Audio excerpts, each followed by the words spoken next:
The day the aliens arrived was sunny in Seoul. Lieutenant Do-hyun Kim was eating lunch when the emergency alarms blared across the military base. He dropped his chopsticks and ran to the command center. 6 unknown ships in orbit, sir, said the young officer at the radar station. Huge ones. General Taewon nodded grimly. And they're not responding to our messages. The room fell silent as the main screen flickered to life. A face appeared, though not quite human. It had a wide nose, cat-like yellow eyes, and short brown fur covering its features. People of Earth, the creature spoke in perfect Korean, shocking everyone in the room. I am Supreme Hunter Kratal of the Machari Dominion. We come in peace, for now. 3 days later, Do-hyun found himself in a large conference room at the United Nations headquarters. As one of Korea's top military translators with 6 languages under his belt, he was chosen to join Earth's first contact team. They requested you specifically, Lieutenant Kim, his superior had told him. Their language systems analyzed our broadcasts and determined you speak with exceptional clarity. Now, Do-hyun watched as the alien delegation entered the room. The Machari were tall, nearly 7 feet, with powerful builds and movements that reminded him of big cats. Their ambassador, Kratal, wore an elaborate red uniform with strange metal pieces that seemed to shift color in the light. But what caught Do-hyun's attention were the creatures that followed them. 4 massive beasts, each the size of a tiger, but with 6 legs and 2 tails, padded silently behind their masters. Their gray-blue skin had no fur, and sharp teeth gleamed when they opened their mouths to taste the air with forked tongues. Those are war tigers, whispered Dr. Minahan, the xenobiologist sitting next to Do-hyun. At least, that's what the translation system is calling them. Kratal approached the table and smiled, showing pointed teeth. Thank you for meeting with us, humans. We have watched your world for some time and find you interesting. The human delegates shifted uncomfortably. Your species is physically weak, continued Kratal, yet you have built impressive technologies. We see potential in you. One of the war tigers growled softly, and Kratal placed a hand on its head, silencing it instantly. These are our most prized possessions, he said, noticing Do-hyun's gaze on the creatures. Bred for centuries to hunt, to fight, to kill. Every Machari warrior bonds with a war tiger. They are both weapon and status symbol. The negotiations lasted hours. The Machari offered technology and protection from less friendly species in exchange for resources and access to Earth's cultural archives. They seemed particularly interested in human art, music, and literature. When the meeting ended, Kratal approached Do-hyun directly.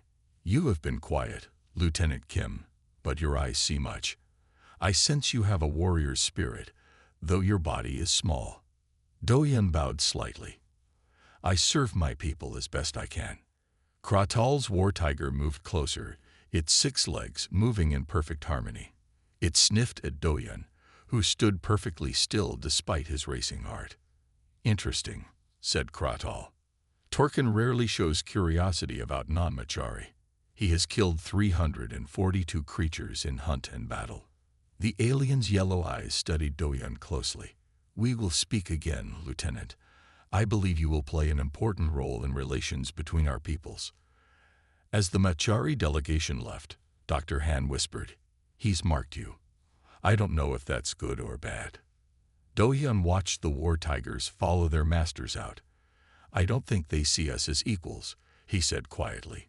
To them, we might just be another type of prey. Little did he know how right, and how wrong, he was. 6 months after the Machari arrived, Earth had changed. Alien technology now helped clean the oceans. Their medicines cured 3 deadly human diseases, but people still feared the tall, cat-like aliens and their 6-legged war tigers. Do-hyun now worked full-time at the new Korean Machari embassy in Busan. His job was to help the aliens understand human ways. Today, he waited nervously as Supreme Hunter Kratal's ship landed for a special ceremony. Remember, said Ambassador Taewon, This gift exchange is very important. Whatever they offer, act pleased. Doyun nodded. In his hands was Earth's gift to the Machari, a beautiful metal box containing seeds from 1,000 plant species. The aliens had shown great interest in Earth's plant life, so different from their home world. The Machari ship's door opened with a hiss. Kratal stepped out, his yellow eyes scanning the crowd until he found Doyun. 4 guards followed, each with a war tiger walking beside them. But Kratal's tiger, Torkin, was not there.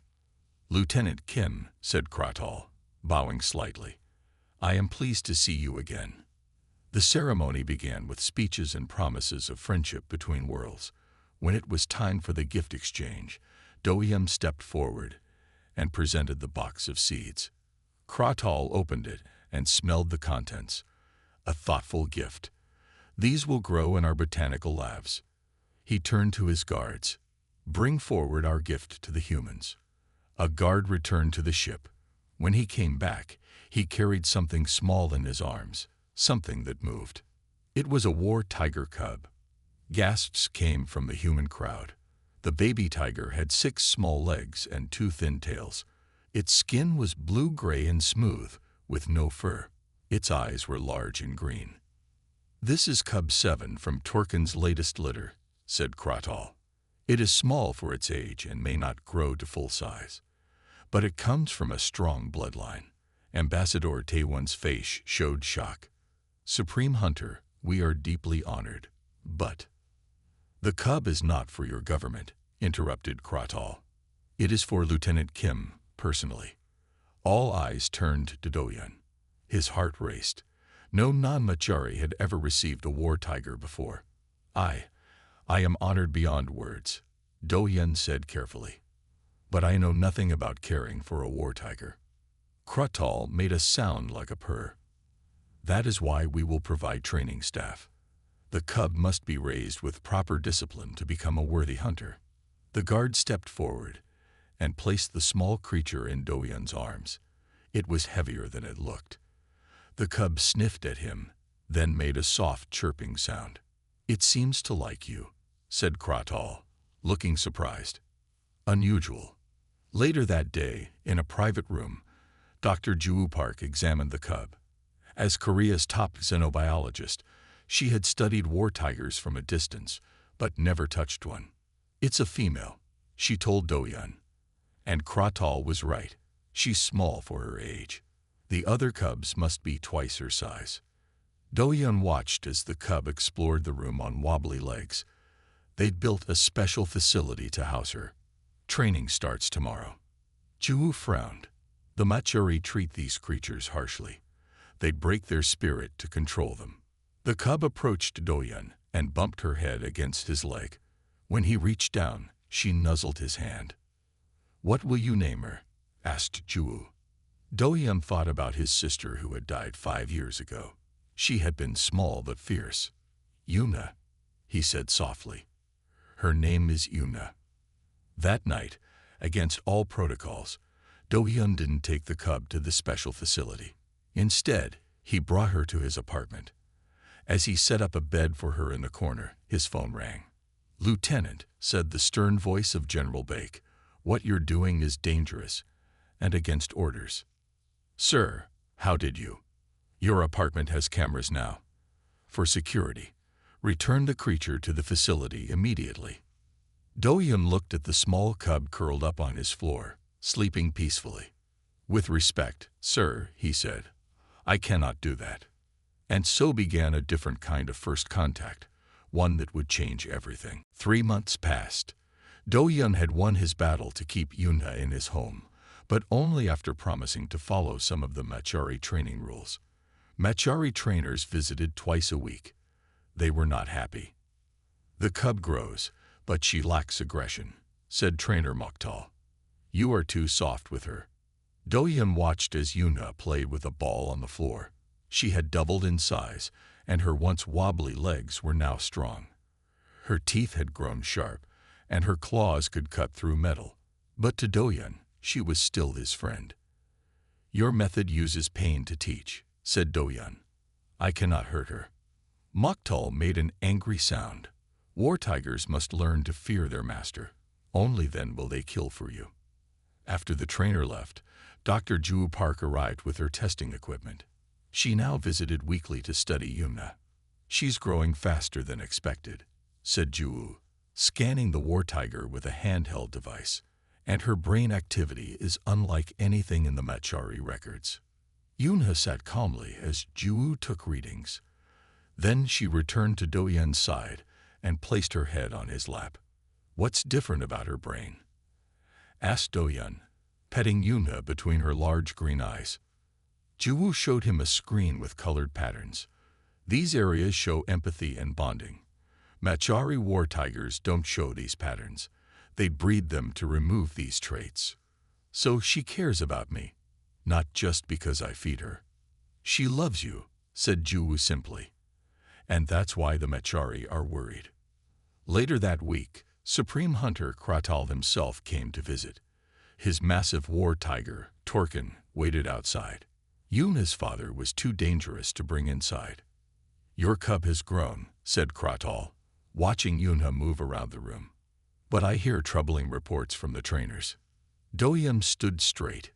She obeys basic commands. She is healthy. But she does not show killer instinct. When presented with prey, she does not attack unless you tell her to. Kratal paced the room. This is not natural. War tigers should hunger for the kill. Perhaps there are different ways to train, suggested Doyen. The alien's yellow eyes narrowed. You think your human ways are better. Thousands of years we have bred and trained war tigers. As they talked, Yumha sensed the tension. She moved between Doyen and Kratal, not in a threatening way, but protectively. Kratal froze.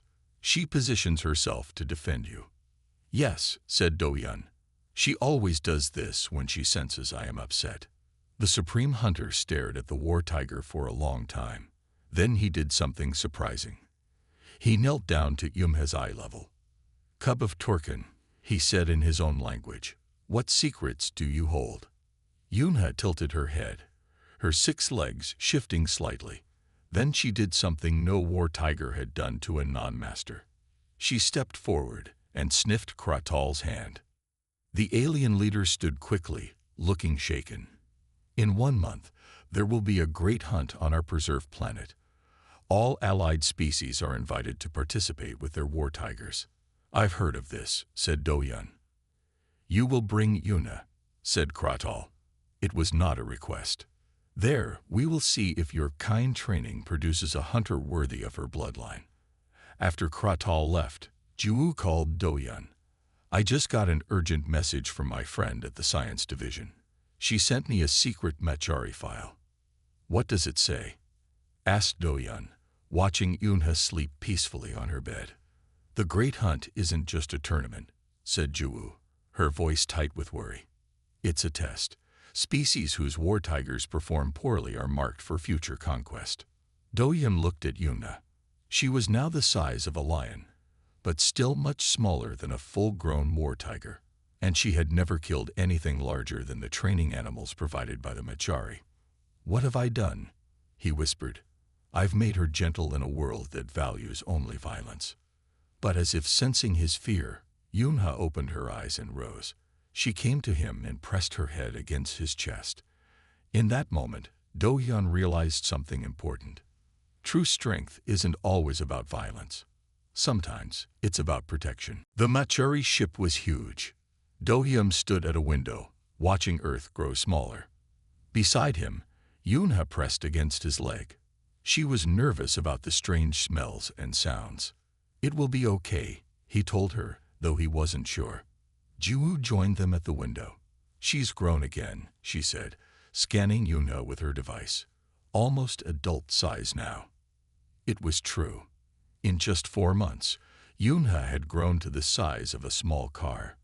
Her 6 legs were powerful, and her 2 tails could now crack like whips. But she still acted gentle around Doyen and Ju. Will she be big enough for the tournament? Asked Doyen. Ju nodded. She's bigger than most war tigers her age. But size isn't everything. The others have been trained to kill since birth. A Machari officer approached them. "We are arriving at Hunt World," he said. "Please prepare your war tiger for landing." Hunt World was a planet with forests, plains, and mountains. The Machari had turned it into a giant hunting ground. As their ship landed, Do-Yun saw hundreds of other ships. Many alien species had come for the tournament. "Look at all the different aliens," whispered Ju as they walked down the ramp. "Some I've never seen before." Machari officials led them to a large camp area. War tigers of all colors and sizes were being prepared by their masters. Some roared and snapped at each other, while handlers held them back. "Lieutenant Kim," called a familiar voice. Do-Yun turned to see Commander Hyunwoo Lee walking toward him. Hyunwoo was from Korean military intelligence, and Do-Yun had never liked him. "Commander Lee, what are you doing here?" "I've been sent to assist you," said Hyunwoo with a cold smile. "Earth's leaders want to make sure we make a good impression." Do-Yun didn't trust this. "Yoonha and I have been preparing for months." "And yet I hear you've been using soft methods," said Hyunwoo. "The war tiger must show aggression to win." Before Do-Yun could answer, a loud horn sounded. All around the camp, alien handlers began moving their war tigers toward a massive arena. Supreme Hunter Kratal stood on a high platform. "Welcome to the Great Hunt," he called out, his voice booming through speakers. "Today we celebrate the ancient bond between hunter and war tiger." The crowd cheered. Do-Yun noticed how the other aliens seemed eager to please the Machari. Kratal explained the rules. First, each war tiger would hunt artificial prey, robots designed to fight back. Then the tigers would hunt real animals. The final rounds would be combat between the war tigers themselves. "The ultimate test of a war tiger is battle," finished Kratal. "Only the strongest deserve to serve the strongest masters." As the aliens cheered again, Ju pulled Do-Yun aside. "I've analyzed more of the files I received," she whispered. "This tournament is definitely a test. The Machari believe that a species' war tigers reflect their true nature.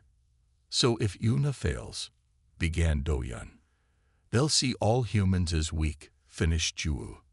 "And weak species don't last long in Machari space." Commander Hyunwoo approached with two men in military uniforms. "These handlers will help prepare Yoonha for her first hunt," he said. "I don't need help," said Do-Yun firmly. "This is not a request, Lieutenant," said Hyunwoo. "Direct orders from Earth Command." The handlers moved toward Yoonha with shock sticks, the same painful tools the Machari trainers used. Yoonha growled softly and backed away. "Stop," said Do-Yun, stepping between them and Yoonha. "She doesn't respond well to pain." "All war tigers respond to pain," said one handler. "It's the only language they truly understand." Do-Yun looked at Yoonha. Her green eyes were fixed on him, waiting for his guidance. In that moment, he made his choice. "Yoonha understands more than pain," he said. "She understands loyalty. And so do I." He turned to Hyunwoo. "I refuse your help. If Earth wants to make a good impression, let's show the Machari there's another way to be strong." As the first round of hunting began, Do-Yun knew he had made a dangerous enemy in Hyunwoo. But with Yoonha by his side, facing the unknown felt less frightening. The war tiger gently bumped her head against his hand. Together, they walked toward the arena. The first round of the tournament took place in a large forest area. Do-Yun stood at the starting point with Yoonha. Around them, alien handlers shouted at their war tigers, making them angry before the hunt. "Look," said Ju, pointing to a screen showing the hunting grounds. "The prey are robot animals. They have weapons." Do-Yun watched as the screen showed metal creatures shaped like large deer, but with sharp spikes and hidden guns. "Those will hurt Yoonha if they hit her," said Do-Yun with worry. Hyunwoo appeared next to them. "The Machari want to see how war tigers handle pain," he said coldly. "Your soft beast will fail this test." A loud horn sounded. The war tigers roared as one, except for Yoonha, who looked to Do-Yun for guidance. "Go, Yoonha," he said gently. "Hunt, but be careful." Yunha rubbed her head against his hand once, then ran into the forest. On the screen, Dohyun could see different war tigers charging through the trees. Many ran straight at the robot prey, attacking with fury. Some got hurt by the robot's weapons. "Where is Yuna?" asked Ju, searching the screens. Dohyun couldn't see her anywhere. The crowd around them began to whisper. Some Machari pointed at Dohyun and laughed. "Your tiger has run away," said a Machari official. "This is what happens when you do not train properly." Suddenly, one screen showed movement in the trees. High up in the branches, a blue shape moved silently. It was Yuna, stalking from above. "Look," said Dohyun, pointing. Everyone watched as Yunha moved through the treetops. Below her, a robot deer walked carefully, its sensors scanning for danger on the ground. It never looked up. With perfect timing, Yunha dropped from the trees. She landed on the robot's back and quickly bit through its main power line. The robot fell, disabled with minimal damage to either it or Yunha. The crowd grew quiet. "Smart," muttered a Machari warrior. "Very smart." On other screens, war tigers fought bloody battles with the robots. Many tigers were injured, but Yunha continued her careful hunting. She took down 4 robots using different clever tactics each time. When the round ended, Yunha returned to Dohyun without a single injury. Other war tigers limped back, bleeding and hurt. Supreme Hunter Kratal approached them. "Your tiger hunts with unusual methods," he said to Dohyun. "No wasted energy. No unnecessary damage." "Thank you," said Dohyun with a small bow. "It was not praise," said Kratal. "A true hunt should show power and blood." The crowd was not entertained by such efficient killing. As Kratal walked away, Ju whispered, "But Yunha scored high for number of kills and avoiding injury. She's advancing to the next round." The second round began that afternoon. This time, the war tigers would hunt real alien animals in a rocky valley.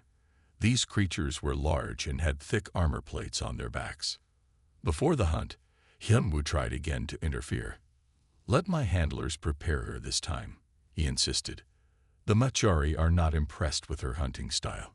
"No," said Dohyun firmly. "Yuna hunts her way." Hyunwoo's face darkened. "You risk Earth's standing with your stubbornness." As they argued, Dohyun noticed Machari officials watching them carefully. He realized they were being tested too, not just Yuna. When the horn sounded for the second round, Dohyun knelt beside Yuna. "Be safe," he told her. "Remember what we practiced." The huge war tiger blinked her green eyes at him. Then she ran into the valley, her 6 legs moving in perfect rhythm. This time, the crowd watched Yuna more carefully. They saw her herd 3 prey animals toward a narrow pass where she could catch them one by one. She made clean, quick kills without cruelty. "She's winning them over," said Ju excitedly. "They're starting to appreciate her hunting style." But across the arena, Hyunwoo spoke quietly into his communication device. "Plan B," he said. "Tonight." In the growing darkness, as Yunha rested from her successful hunt, danger approached from an unexpected direction. Night fell on Hunt World. Dohyun sat outside his tent, watching Yunha sleep peacefully after her successful hunts. Around the camp, other war tigers were kept in heady cages. But Yunha stayed freely by Dohyun's side, tied only by trust. "You should rest," said Ju, bringing him a hot drink. "Tomorrow is the semifinal round." Dohyun nodded tiredly. The Machari still don't fully approve of Yunha's hunting style, but some of the other aliens seem impressed. "That's what worries me," said Ju. "I saw Commander Hyunwoo talking with the Machari officials. Something isn't right." As they talked, Hyunwoo himself walked up to their camp area. He carried a small metal case. "Good evening, Lieutenant," he said with a false smile. "I've come to apologize for my behavior earlier." Dohyun stood up, suspicious. "There's no need." "Please," said Hyunwoo, opening the case. "I brought a peace offering. A special drink from Earth. It might help you sleep before tomorrow's big event." He held out a cup of steaming liquid. Do-yun hesitated, then took it to be polite. "What's really going on, Commander?" asked Do-yun. "Why are you so interested in how Yuna performs?" Hyun-woo's smile faded.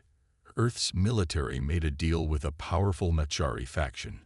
If we show proper respect for their methods, including war tiger training, they promised to share advanced weapon technology. "So you want Yuna to fail?" asked Do-yun, shocked. "Not fail," said Hyun-woo. "Just show more traditional Machari values. Blood, violence, the things they respect." Do-yun put down the untouched drink. "I won't change how I train Yuna just to get weapons." "You don't understand," said Hyun-woo, his voice turning cold. "This has already been decided at the highest levels. Drink your tea, Lieutenant. That's an order." Do-yun looked at the cup with new understanding. "You've put something in it." Ju-woo grabbed the cup and sniffed it. "It's drugged." Hyun-woo moved quickly. He pulled out a small device and pressed it against Do-yun's neck. There was a hissing sound, and Do-yun felt a sharp sting. "Just a mild sedative," said Hyun-woo as Do-yun stumbled. "You'll wake up after the semifinals, when it's all over." "Yuna won't hunt without me," said Do-yun, his words slurring as the drug took effect. Hyun-woo held up a small card. "This is your handler's control card. With it, I can command your war tiger." As Do-yun fell to his knees, Yuna woke up. She sensed something wrong and growled at Hyun-woo. "Control your beast, Lieutenant," said Hyun-woo, backing away, "or the security forces will put her down." Do-yun's vision blurred. "Yuna," he whispered. "Stay." The war tiger stopped growling but stood protectively over Do-yun as he collapsed. Ju-woo knelt beside him. "What have you done?" she shouted at Hyun-woo. "What's necessary for Earth?" he replied. "Tomorrow, I will handle Yuna in the semifinal. She will show proper Machari hunting spirit, with a little help." He held up another device. "This will deliver electric shocks through her control collar. It will make her angry enough to fight properly." Through fading consciousness, Do-yun heard Ju-woo say, "I'm going to report this to the Earth ambassador." "The ambassador knows," said Hyun-woo. "Everyone important knows except you two." As darkness took him, Do-yun felt Yumha's warm breath on his face. He tried to speak, to give her some final command, but no words came. Morning arrived with loud horns announcing the semifinal round. Do-yun was still unconscious in the medical tent where Ju-woo had taken him. She had tried to report what happened, but no one would listen. In the arena, Hyun-woo stood with Yumha's control card. "Hunt," he commanded the war tiger. But Yumha did not move. She looked around for Do-yun. Angry, Hyun-woo pressed the shock button. Yumha's control collar sparked with electricity. She roared in pain but still did not enter the hunting ground. "Move, stupid beast," shouted Hyun-woo, increasing the shock level. Instead, Yumha turned and ran, not toward the hunting grounds, but back toward the camp where she had last seen Do-yun. In the medical tent, as Ju tried to wake him, Do-yun dreamed of Yuna. In his dream, she was running to him through danger, loyal beyond training or control. He didn't know that his dream was becoming reality. Chaos filled the arena as explosions shook the ground. The crowd ran in all directions. War tigers roared in fear and anger. "This way," shouted Kratal, grabbing Do-yun's arm. "We must reach the command center." Do-yun looked for Ju-woo in the panic. He spotted her helping an injured alien and ran to her side with Yumha close behind. "Come with us," he told her. "It's not safe here." They followed Kratal through narrow hallways beneath the arena. Suddenly, part of the ceiling collapsed, blocking their path. They were trapped. "There's another way," said Kratal, pointing to a small door. "Through the holding pens." The holding pens held the war tigers from the tournament. As they entered, they saw that many cages were broken. Angry war tigers now roamed free, made wild by fear and the sounds of battle. "Stay close," warned Kratal. "They are no longer under control." Halfway through the room, they met Commander Hyunwoo. He was pressed against a wall, 3 war tigers circling him. "Help me," he begged when he saw them. Do-hyun hesitated. This man had betrayed him, but he couldn't let him die. "Yoonha," said Do-hyun softly. "Protect." The huge war tiger moved between Hyunwoo and the others. She didn't attack, but stood tall and strong. The other war tigers backed away, confused by her confidence. "Move quickly," Do-hyun told Hyunwoo. "Stay with us." They reached the command center to find it in ruins. Dead Machari officers lay on the floor. Through the broken windows, they could see enemy ships landing in the arena. "The Raskari," growled Kratal. "Our oldest enemies. They must have planned this attack for years." "What do they want?" asked Juwoo. "To destroy the Machari leadership," said Kratal. "Many important commanders are here for the tournament." A loud bang came from the main door. Someone was trying to break in. "They found us," said Kratal, drawing his weapon. "I will hold them off. You must escape through the back tunnel." "We won't leave you," said Do-hyun. The door burst open. 5 Raskari warriors entered, their black fur and red eyes making them look like demons from old stories. They carried weapons that glowed with strange energy. "The Supreme Hunter," said one Raskari with a cruel smile. "Our primary target." They raised their weapons. Kratal prepared to fight. But before anyone could move, Yoonha leaped forward with incredible speed. The first Raskari fired, hitting Yoonha's shoulder. She didn't stop. Her massive body slammed into the warrior, knocking him down. The other Raskari turned their weapons on her. "No," shouted Do-hyun, rushing forward. What happened next amazed everyone. Instead of attacking wildly like most war tigers, Yoonha fought with intelligence. She used her 6 legs to move in unpredictable patterns. Her 2 tails knocked weapons from enemy hands. She targeted arms and legs, disabling rather than killing when possible. One Raskari managed to wound her badly with a knife. Blood flowed from Yoonha's side, but still she fought to protect the humans. And Kratal. When it was over, all 5 Raskari lay on the floor. Yoonha stood guard over them, breathing hard from her wounds. "She's hurt," said Do-hyun, running to her side. "I have never seen such fighting," said Kratal in wonder. "Not from any war tiger." "She doesn't fight for glory," said Do-hyun, pressing his hand against Yoonha's wound to stop the bleeding. "She fights for those she loves." Kratal stared at the human and his war tiger for a long moment. Then he said something surprising. "Long ago, before we became conquerors, the Machari and war tigers were partners, not master and slave, but equals who protected each other." He touched one of Yoonha's tails gently. "Over time, we bred them for aggression and size. We forgot their true purpose." "Which was?" asked Juwoo. "To bond with us. To make us better than we are alone." Kratal looked at Do-hyun. "Your Yoonha remembers what our war tigers have forgotten." More explosions rocked the building. The battle was getting closer. "We must move," said Kratal. "Can she walk?" Yoonha rose shakily to her feet. Her green eyes found Do-hyun's, full of determination. "Yes," said Do-hyun. "She can walk, and she can fight. Not for glory, but for us." 3 days after the attack, the Machari Grand Council gathered on their home planet. The Raskari had been defeated, but at great cost. Many had died during the surprise attack on Hunt World. Do-hyun stood before the council with Yoonha by his side. Her wounds were bandaged, but she stood tall and proud. Juwoo and Kratal stood nearby. Even Hyunwoo was there, looking uncomfortable. "Lieutenant Do-hyun Kim," said the oldest council member, "Supreme Hunter Kratal has told us a remarkable story about you and your war tiger. We wish to hear it from you directly." Do-hyun bowed respectfully. "I only did what I thought was right. Yoonha deserves the credit for saving us." "Tell us how you trained her," said another council member. "How did you create such a fighter who remains so gentle with those she protects?" "I didn't train her to fight at all," said Do-yun simply. I treated her with kindness. I showed her love and respect.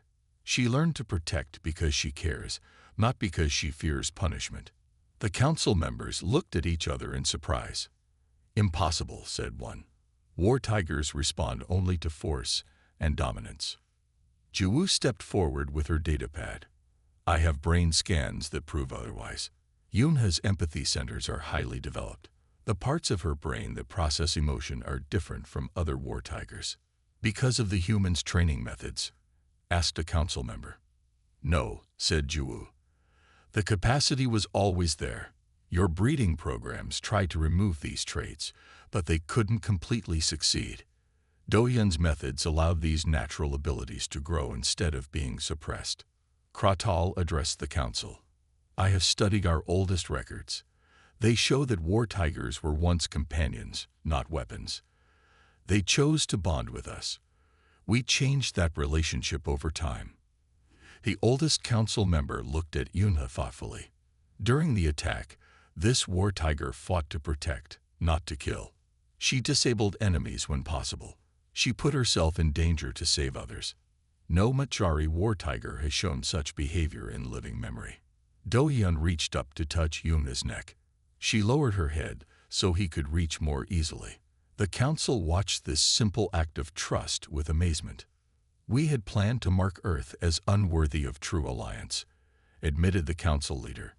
Your refusal to make your war tiger fight for sport seemed like weakness. Now we see it was something else, a different kind of strength. Commander Hyunwoo stepped forward. On behalf of Earth's leaders, I must apologize for my actions. We misunderstood what the Machari truly value. Kratal made a dismissive gesture. We share blame for that misunderstanding.